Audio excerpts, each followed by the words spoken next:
नमस्कार. आरोग्यशाहीमध्ये मी वैद्य भाग्यश्री आणि मी वैद्य नमिता आपलं स्वागत करतो. आरोग्यशाहीमधलं दुसरं अक्षर आहे र.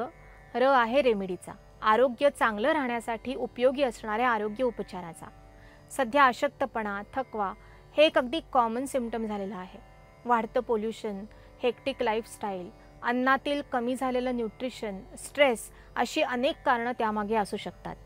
पण सतत जाणवणारा थकवा आयुष्यातील आनंद हिरावून नेतो. कामामध्ये उत्साह वाटत नाही, एफिशियन्सी कमी झाली की त्याचा अजून स्ट्रेस वाढतो आणि या दुष्टचक्रातून बाहेर पडणं दिवसेंदिवस अवघड होत जातं. सध्या तर 20 वर्षाचा यंग व्यक्तीपासून ते ज्येष्ठ व्यक्तीपर्यंत कुणालाही थकव्याची समस्या जाणवताना दिसते. आज आपण थकवा दूर करणारी एक पारंपरिक रेमेडी पाहूया. घरातील लहानांपासून ते मोठ्यांपर्यंत कोणीही ही रेमेडी घेऊ शकतो. उत्तम प्रतीचा बाभळीचा डिंक घ्यावा. तो साजूक तुपामध्ये तळला की लाहीसारखा छान फुलतो. 1 वाटीभर डिंकाची लाही असेल तर त्यात 1 वाटी खारीक पावडर, अर्धी वाटी बारीक केलेली खडी साखर, 2 चमचे खमंग भाजून घेतलेली खसखस, 2 चमचे भाजून घेतलेलं खोबरं या सर्व गोष्टी मिक्स कराव्या.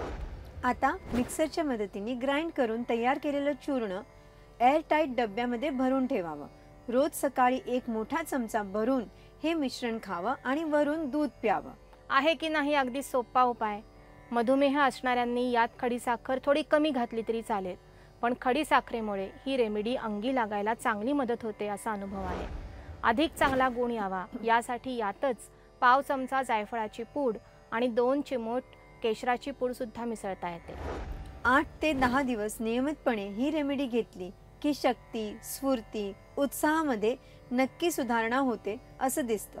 मंडळी, तुम्हीही हा उपचार करून पहा आणि कसं वाटलं हे आम्हाला नक्की कळवा.